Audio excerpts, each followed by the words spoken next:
Burkina Faso, Mali, and Niger are about to finalize the formation of federation of the three countries known as by now the Sahel Alliance. Now, these three countries, their consistency, persistence to break away from neo-colonialism is something never we have not seen in the past half a century. Hello, I am Mahlet Ayele, your host at Connect Africa, bringing you the latest from the continent. Now, as we go, this thing has been launched, I think, back in December, and they have been working on it now for the last time. Now they have met in the last week, at the end of last week, in Niamey, in Niger. The foreign ministers have met, and they have drafted a final text for the heads of state to be adopted. But at this stage, as the foreign minister of Mali said, Abdoulaye Diop, we can declare the birth of the alliance of the Sahel Alliance, the birth of the Sahel Alliance. That's what he said. Okay, so it's really, really a good news. Now, what this means is that, of course, it's a new era for the Sahel Alliance. Now, if they did not say disclose the date when it will be the summit of the heads of states of the three countries, but by then it only remains, the only remaining work is for the draft to be adopted formally by the heads of states. Now, the benefit, of course, it will bring to the region is, first of all, let us say this. Now, it signals by doing this. Now, these foreign ministers in Niamey, it is the foreign ministers that they have made, but of course, they have made the host country, meaning the Niger Prime Minister and the President General General Abdurrahman Tihiani, and they are signaling their intention or their intent of to be in control of their own destiny in terms of security, economic challenge, and other socio-political things and everything. That's what they have been doing for the past few years. In less than a handful of years, by the way, it's not that big, especially Niger, it's not even a year, but they have done so much that you wish as an African that the African Union could have done, so that's what their action really reasserts their commitment to break away for once and for totally from neo-colonialism. And as the Burkina Faso leader said, Ibrahim Traore, once in his interviews, there is no going back. So they're even cutting the organizations that they belong to because, they have been sanctioned and, they have been betrayed. Now, so the benefits of the formation of this confederation, of course, it will enhance regional cooperation. It will help them to address the security problems that they all face together, which is a terrorist problem. They have kicked out the France and the French military, which did not help for years, for more than a decade. They have been there, but all they have done is, at least one can say in his or her report, the number of terrorist groups have increased, let alone to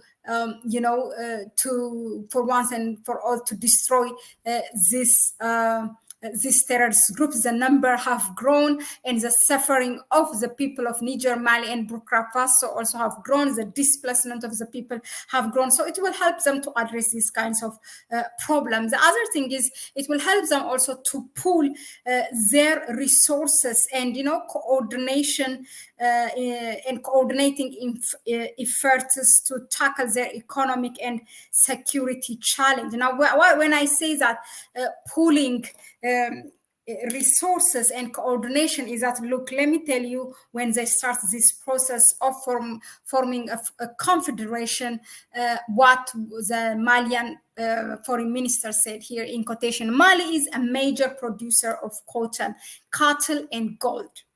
Burkina Faso also produces cotton, cattle, and gold. Now, the prime minister said,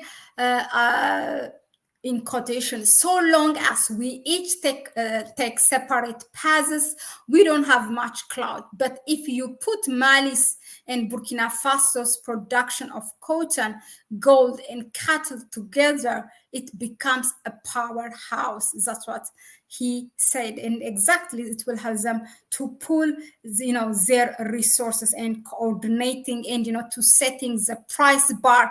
It will help them to negotiate strong, as they are coming with quality, quantity, and that is a power by itself. Now, the question that it may arise from this is, of course, the future of the regional cooperation in West Africa in general. Now, because why do I say this? Now, this will change definitely the dynamics of the West African, the economic community of the West African states, which is ECOWAS. Now, these three countries have departed and others will follow. We have seen Prime Minister Sonko, Ousmane Sonko of Senegal, have said nothing but to appreciate these countries.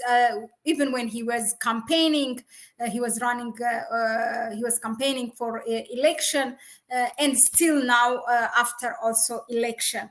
And there are other countries who are watching, and they see that how these countries will benefit, and the benefits they get when they are totally free, when they see that what it means to be really free, not really to be free like Benin, not to be free like Nigeria, not to be free like Togo, you name it, still under the influence of their colonizers, French and British and the US. But when they see that how prosperous this country, the freedoms that they have, that no one is going to interfere in their internal affairs, and the friends and the partners that they are choosing this Sahel Alliance are not the one who is going to dictate, in their intergovernmental issue or in their internal affairs. So when they see that they are seen equally across the table, then they will definitely, would want to join the Sahel Alliance. This do not even doubt it. So that's why I say it will be in question then the futurity of ECOWAS and other, not only the West Africa, but also other regional bodies in the continent, like as the African Union calls them, RECs, the regional economic cooperations. So they will be also in problem, because what AES or the Sahel Alliance setting is that it's not only to lead by example the regional bodies, but also it's an example for the African Union how to be free, totally independent from this people. So those are the questions that may arise. And of course, to be successful for them in this journey is that to effectively collaborate and implement their shared goals, always by prioritizing the interest of the nation, not really the one who, the foreign powers, which I don't think will be the case when it comes to these countries. But yeah, so that was it, and hopefully they will disclose a day when it will be this summit of the heads of states where General Abdurrahman Tihiani, Captain Ibrahim Traore, and Colonel Assimi Goita of Mali will sit and tell us the good news finally, okay, by adopting this. But of course, as the Malian foreign minister said, he said we can definitely say at this point officially he declared the birth of the Sahel Alliance. But there are some formalities, can we say? Yeah.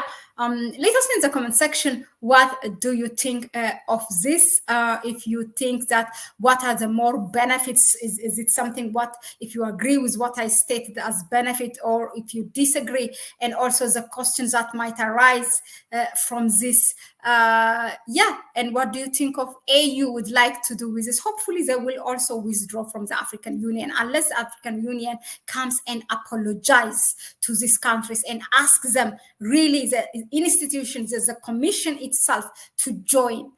unless that happens, I really don't see the point for them to join. But yeah, let us know in the comment section. Thank you again for tuning in, for supporting us. Those of you who are supporting us, it doesn't matter the amount. Thank you for each and every penny that you are giving, for your time, to listen and to comment.